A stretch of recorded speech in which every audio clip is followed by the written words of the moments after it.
respecter 5 ans accord ya o 5 ans même ce que zate to tia mutu o ya kufa kufi na yeka pour Kabila le père yo nani Kabila kufi le père akufi nana kufi biso nyo to kufa kamba la mort si le kufa na biso déjà. Ce n'est pas la toute première fois qu'on reçoit le président Etienne Tshisekedi. Je vous donne l'exemple, la toute dernière fois quand il est arrivé, il a demandé à l'hierarchie de l'IDPS que je suis prêt à rentrer au pays, demander que tous les combattants aient la discipline. Vous l'avez vu de son retour de l'aéroport jusqu'à 22 heures à 10h, les gens même ont allumé les bougies. Tout le monde parlement debout à Tchang ba question et ça grâce à papa wana. Asi bino moment des à côté toi mupandi kuna plateau sejaka ba soda bazana ba policier pour nako ko étouffer biso meto zakaka. Pour bien ça former biso atiki biso to robota na été. Zolanda et bembe wana ceux qui ba respecter ben normes ozo senga na corps ou à Saint-Sylvestre ou basango bazana wana. Ba respecter testament au président Tshisekedi atiki. Kiné gozala et bien papa roya calmement biso tozana besoin premier ministre Félix Abanda Moussala naye po tozana besoin ya élection ça mana année avant fin 2017 faut marmer ceci là jamais même wana koko ya awa sans premier ministre sans gouvernement oyebima en tout cas wana soki ba mais badi bangaza prêt ya kokunda papa na honneur nyonso bon en tout cas ngana yebi badi bangango te na yebi ete na yebi ete donc nazo lâcher moté na yebi ete Elengi ya Congo Glody Diasika la mignonne hey la mignonne Tracy Mbelenga pro mazolela Tracy Mbelenga mazolela Tracy Mbelenga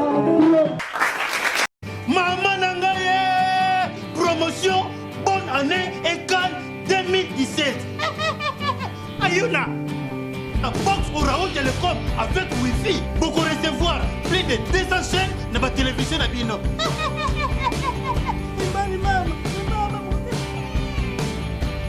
Bobo Zerake, tous la chaîne, Lokola, Kimbangu TV, 1 et 2, tous la Siloé, y'a Pasteur, Moïse Mbié, tous la chaîne, Lokola, La Foi, TV de vie, Chemin de l'éternel, Espoir TV, ma série, Novelas, pour la maman, il est pas jeunesse pour l'éducation ya bana biso ba tolela sport ba chaîne belé ça ya sport et surtout ya liga pour na biso ba tolula ba match pour na biso ba Brazzaville on te voit na Brazzaville Télé Congo DLTV MC ya Pointe Noire on a vu de la TV ya Pause vu de la TV ya Faux vu de la TV ya One vu de la TV ya Wangela promotion bonne année égale 2017 Ayuna Oro Télécom avec Wi-Fi leader Yaba Box.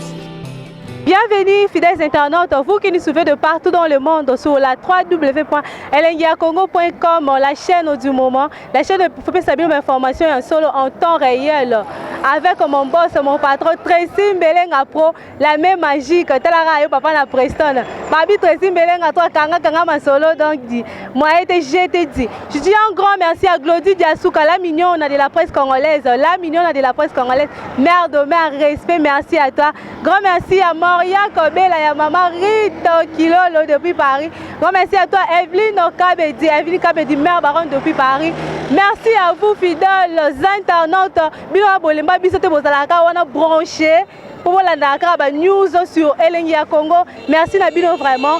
Devant vous c'est toujours Jenny Ngoma mon opina akita sur le terrain. Pour appeler Sabino Baksoité à solo du moment. Vraiment Moussa Neka Yangoana. Derrière la caméra c'est Jean-Pierre Issa Jembo Jean-Pierre Issa Mobala Moulai. Caméraman à solo Kangama Soloka. Babia sera Simbiwo Machiwo. Voilà tout ça awana quartier 1 Nanjili précisément la Tchangu Tokiti na Tchangu Babel Congo kotaka partout aboya ngote tina Tchangu Tokiti na parlement debout tout na ba combattant parlement debout ya Tchangu tout na ba combattant sur la sécurité ya population tango ebembe ya papa na biso tango koya sécurité na bango les assurer na nini poto yebi ka papa aza mutu munene tango koya wana bato musu bakokufa e na moye na butu ya soki ni bato bakokufa kaka te parce que beloko ni bango babongisi pour la sécurité ya population tango matanga ekoya. Restez branchés sur la www.elengiacongo.com, la chaîne au 10 moments, la chaîne Sakaba oh vraiment quoi. Restez branchés tout l'andango ensemble découvrons. Mbote papa. Mbote maman. Papa kombo nani tomona rasi. Monsieur Didier. Papa Didier toza tamsara micro pour na toyeba sécurité au nini bino mo bato ya parlement sécurité ni botie pour na arriver accord ya papa Tshisekedi. Alors biso bato ya parlement sécurité na biso ali encore à Saint-Sylvestre où ils en a kata 5 ans. Ceux qui va respecter ben norme wana oyo 5 ans zo senga biso peuple tozo senga ya moto bo mo na la tu Félix ye Bati premier ministre Kabila a respecté, donc ça qui est présidence depuis le 19 décembre, il n'est pas respecté, mais s'ils sont au 5 ans à classer pour Banda Moussa Nango. Hollandi, il y a un de sa sécurité, Oyo pour un répatriement, il y a président de la démocratie, ouais, c'est un état de droit dans la RDC. De l'autre sorbino ba journée c'est boya on a caractère na fouloir boyo tout même so parlement debout ya chango ba question et ça grâce à papa wana na sibino au moins des à côté toi mupandi kuna plateau c'est jaka ba soda bazana ba policier pour na ko étouffer biso mais to zakaka pour faire ça former biso atiki biso to robo ça na été Zolanda et bembe wana ceux qui ba respecter ben normes ozo senga na corps ou à Saint-Sylvestre o basango bazana ngwana ba respecter testament o président Tshisekedi atiki kimie kozala et bemba papa ya calmement biso tozana besoin premier ministre Félix abanda musala na ye po tozana besoin ya élection ça mana année oyo avant fin 2017 faut marmer ceci là. En parlant des élections Sami Badi Bangalobi que toza population tozé belé 1,6 milliard de personnes eza donc moyen ozana makokita organiser l'élection za na mbongo te. Alors Sami Badi Banga na accord oyo aza libanda yete mutako organiser l'élection accord oyo eza pas basango à Saint-Sylvestre yango ne mutepesi ba donner na bato ba na kati o bazo signer accord nde ba organiser l'élection toza déjà na premier ministre au rassemblement to pesa monsieur Félix Tshisekedi Tshilombo yende oyo ba dit ko pesa ba pesa ki lobby na rassemblement inde aza candidat na nini baza mi balete ka ye moko pour na rassemblement yende muto peuple azo soutenir ye jusqu'à la fin il y a année 2017 il y a un monde là comme ça toujours là ceux qui va respecter accord bah Félix calme cause la pour yene mtako ya bembe ya président na biso peuple yem to pesa mot d'ordre pour kimia ezala. Papa Eric ndongo uti ko kande ko la uti ko lobato za la parlement de butonte baka sur sécurité à peuple congolais mukolo matanga to e bembe ya papa la biso Tshisekedi de koya. Merci maman pour la parole. Notre président national nous a dit d'abord le peuple. Une nation qui respecte le peuple, cette nation bat sa fondation. Le président national de l'UDPS, le président du monde, parce que c'est lui qui a enseigné la démocratie africaine. Après, M. Mandela qui a reconnu qu'après moi, il y a encore un monsieur qui table sur la démocratie. Maintenant qu'il est mort, il n'y a pas un danger au pays. C'est tout simplement si on applique les accords, que tout le monde, parce que si la Belgique garde encore le corps en Belgique, parce que la communauté internationale a demandé d'abord les accords du 31 décembre et pour honorer avec les éléments, c'est-à-dire la base de M. Tshisekedi, c'est ce qu'il a laissé comme fondement au peuple congolais. C'est-à-dire pour lui honorer de ses efforts fournis, d'office nous devrons d'abord nous réunir autour d'une table à travers la SENCO et viendra le corps librement. Il n'y a pas un danger au pays, que les gens ne suspectent pas le danger au Congo. Non, comment un corps d'un monsieur qui est reconnu au monde, dont la Belgique l'a reconnu la journée, et comment au Congo le monsieur va revenir la nuit ou à 4 h du matin. Peu importe. Mais c'est pour la sécurité de la population, monsieur. Pourquoi? Qui demande d'abord qu'il y a insécurité? Le peuple. Non, le peuple dit que s'il y a l'accord, le président vient. Mais s'il y a des gens qui se prétendent qu'il y a l'insécurité au Congo, le peuple est sécurisé. Parce que le peuple d'abord c'est lui-même et le peuple se sécurise. Mais la demande du peuple, c'est qu'il y ait un point de convergence qui sort de l'accord du 31 décembre et viendra le corps du président. Ça, nous respectons maintenant les statuts du rassemblement, les statuts de l'UDPS et la notion que Vie a donnée au peuple congolais. Ça, c'est la voix du peuple et non d'un individu. Merci beaucoup, papa. La voix du peuple, c'est la voix de Dieu. Voilà, maintenant, je vous demande, vous qui êtes du média, il faudra au moins éclaircir aux gens qui se prétendent dire qu'il y a l'insécurité au Congo. Il n'y a pas l'insécurité au Congo, mais il y aura l'insécurité au moment où le corps va descendre ici. Il y aura l'insécurité. Ce n'est pas la toute première fois qu'on reçoit le président Etienne Tshisekedi. Je vous donne l'exemple, la toute dernière fois quand il est arrivé.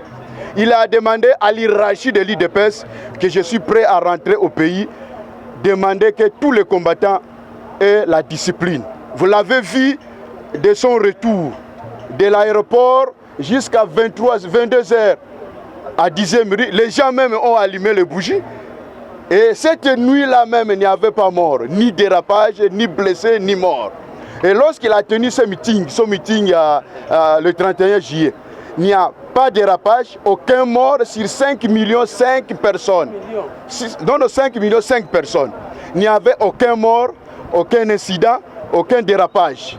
Ça signifie qu'avec la conscience que nous gardons à notre président, si et seulement si l'accord est appliqué avant son arrivée, il n'y aura pas de dérapage. Il y aura une discipline que vous n'avez jamais vue encore. Mbote, papa. Mbote. Papa, tout le monde a parlé de beaucoup de choses. Comment on a Mathieu? Papa Mathieu, tu as dit que tu as dit que pour la sécurité, papa Tshisekedi. Ce qui est na bututo la mo ebembe na bututo mo itotanga batu bakufa kaka isko un mot nyoza nango polo ya za mutu ya butute ebembe na butu ko ya ndenge nini ebembe na butu ba yambaka ngote ba calculer soki bakazwa na besoin ebembe ya il faut ya na moyi mutu nyonso amonango mais avant ebembe ya c'est-à-dire basala d'abord accord o makambo 5 ans eza na disposition 5 ans soki sili batie premier ministre nde ebembe ko ya mais sans accord oyo soki esalamite ebembe ko ya moyen ya eza te tokondima ngo pete mais tokoki kolela na toleli na papa na kimia nyonso fo aza pe mutu munene baoba père ya démocratie ndenge moko lobi wana toleli na kimia nyonso après so bebembe toleli après wana nde tozonge makambo ya 5 ans bon jamais akofanda kaka kuna na Bruxelles avanda kaka kuna bon ebembe mobutu ti jusqu'à meneza wapi eza na Maroc. C'est-à-dire, avant Ebembeya, Kabila le père, Tanga Koufaki, Kabila le fils, le président Nabiso, Batia qui est d'abord na place, après Ebembeye. Jamais Ebembewane Koko ya awa, sans premier ministre, sans gouvernement Oyebima. En tout cas, mais Badi Bangaza prêt à Kokunda papa na honneur nyonso. Bon, en tout cas, ngana yebi Badi Bangangote, na yebiete. Na yebiete. Donc nazo lâcher moté. Na yebiete. Na yebiete. Mais na yebi que certains Sami Moko Boyaza belge. Mais na yebi que Sami Azam premier ministre congolais non. Na yebiete. Ilobani ya suko lo ba point makambo. Bon, liloka sobra ya suka nanga ezali que nazo senga na gouvernement o baza na place ba libérer siège.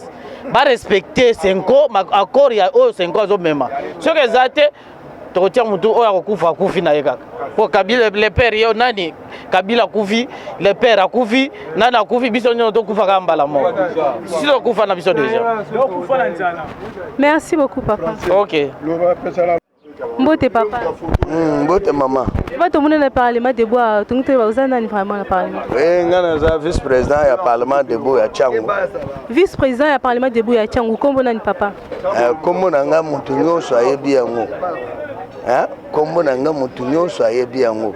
Tolingaka ko dévoiler ba secret ba kombo tepo lokoma obanga talaka mboka ondenge ezali. Mais naza vice-président ya parlement de bois ya Changu. Merci beaucoup papa. Papa biso toza site internet les candidat dans lenga Congo to le capé na canal Merki. To yeba vraiment pour la sécurité ya matanga ya papa utiko kufa. So ki lingi ya ekoya na ba na mo ina tongo na mo ito na butu po ba nyonso na ba bike ate na tongo batu ba kufa ye na mo batu kufa ye na butu batu ba kufa. Siko ya pa na air nini? Mama eloko nazo yebisa yo avant tokende na air. Na kanisi problème na biso eza clair. Président Etienne Tshisekedi aza monument ya Congo pour la démocratie na état de droit. soki biso lelo tokomi koloba pona ye soki bino ba journaliste pe bokomi libre pona kotambisa micro balader pona ye mutu alaksi biso démocratie na état de droit. Alors eloko nazo yebisa eza oyo posa ya peuple na minute oyo loko la président akufi atiki biso accord oyo ya 5 peuple nyonso azozela accord wana ezala appliqué.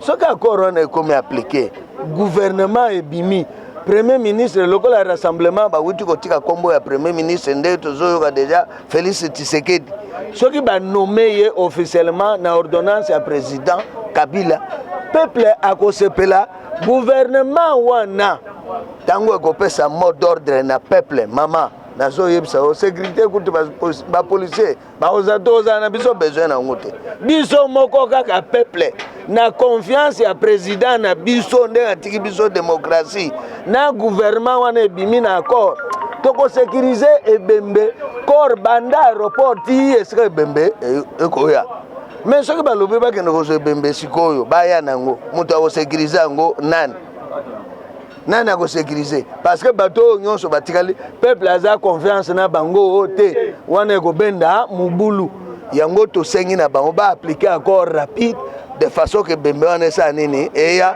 po bakunda ye na honneur tolela ye na honneur. C'est que bembe komi commerce na bino commerce politique na bino bokange bembe bokofango tipo bakoro ezala accepter après boyene bembe mwete ke bosala mabe. OK nakoki kopesa yo ndakisa tozongi na Joseph Kabila tango musée akufaki omonaki balobaki te po kimia ekota batiaki na Kabila en fonction comme président de la République yo moko zalaki sur place eza eloko tokobeta lisolo te tango Kabila azwaki déjà présidence ebembe ya musée tango ekiti nakasi omona nde bato babandaki kolela musée ndenge sécurité ezalaki ndenge moko na biso président aza président na biso aza président ba congolais même na bato ampe parce que ba corps mayele muzo bandeko kouta pa na ye oyo pesi be bato ampe basa nini bavan alors ce que bembezoya ezoya pona biso te ekoya na bango pe po démocratie wana na bango basalela kayango yango tozo senga gouvernement wana ebima so gouvernement ebimi nde tokoyambe bembe na honneur tokokunda ope na honneur mubulu pe ekozala te. Merci beaucoup papa. Oui, parce que wana aza père ya démocratie na kati ya République démocratique du Congo. Muntu aza ku ignorer yango azate même bango bayebi même belé ba komi na ba fonction baza na ba ministre banani bakotaki na école oyo ya démocratie. Ba uti na ba on a ça banzete.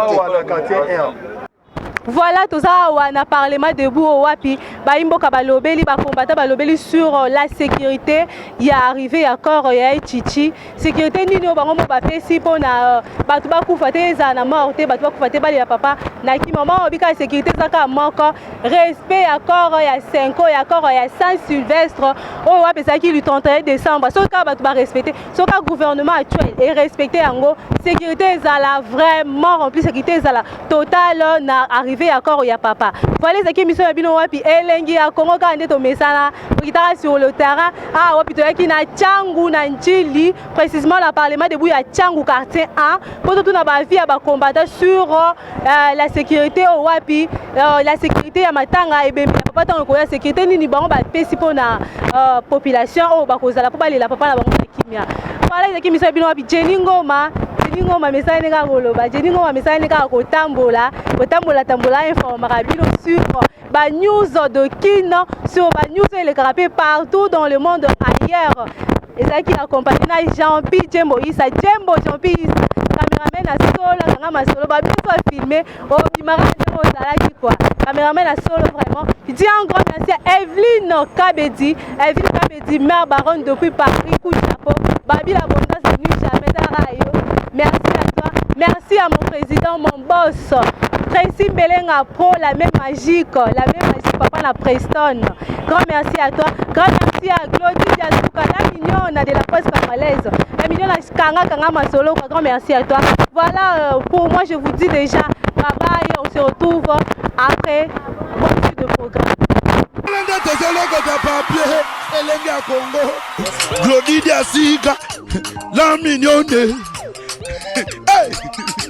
la mignonne Tracy Mbelenga pro Tracy Mbelenga